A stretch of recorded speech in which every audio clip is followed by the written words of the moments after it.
বাগেরহাটের মোরেলগঞ্জ উপজেলার নিশানবাড়িয়া বারুইখালী ইউনিয়নের হুগলপাতি মাদ্রাসা সংলগ্ন পুলটি ভেঙে পড়ায় ৩টি শিক্ষা প্রতিষ্ঠানের কয়েকশো শিক্ষার্থীর ক্লাস বন্ধ হয়ে গেছে। দীর্ঘ কয়েক বছর যাবৎ জরাজীর্ণ অবস্থায় থাকার পর মেরামতের অভাবে ভেঙে পড়ে পুলটি।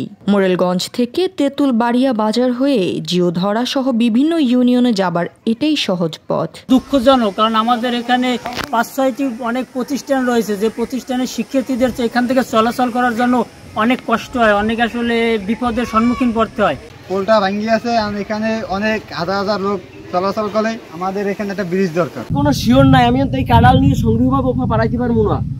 আমার তো এইটা পারাইতে এখন ২-৩ জন লোক লাগবে, কিন্তু নাই, ব্রিজের অবস্থা খুবই খারাপ। এই অবস্থা আমি যাওয়া খুবই আমার রিস্ক, শরীরের রিস্ক।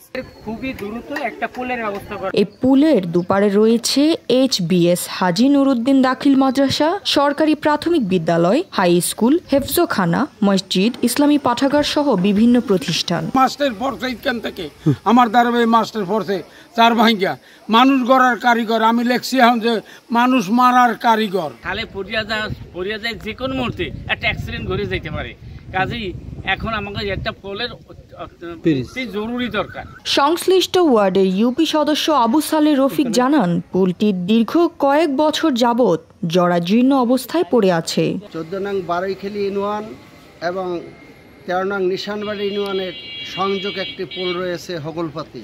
এই হগলপাতির পোলটি দীর্ঘদিন অবস্থায় নাজুক অবস্থায় রয়েছেন। এখানে বিভিন্ন শিক্ষা প্রতিষ্ঠান রয়েছেন, মসজিদ মাদ্রাসা রয়েছেন এবং CMB টু জাইকা সড়ক তেঁতুলবাড়িয়া এই মাঝখানের এই পথ থেকে অগণিত গাড়ি চলাচল করেন। যোগাযোগ ব্যবস্থা এটিই ছিল প্রধান সড়ক। এখানে একটা অতি বিলম্বে আমাদের একটা ব্রিজের দরকার।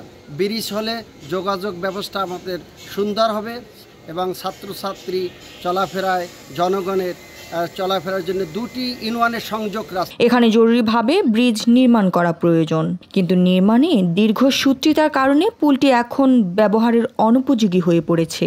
উপজেলা প্রকৌশলী আরিফুল ইসলাম জানান, এটা একটি জনগুরুত্বপূর্ণ পুল, তাই এখানে ব্রিজ নির্মাণের জন্য প্রস্তাবনা পাঠানো হয়েছে। পাশাপাশি পুলটি সংস্কারের জন্য একটি বরাদ্দ দেওয়া হয়েছে।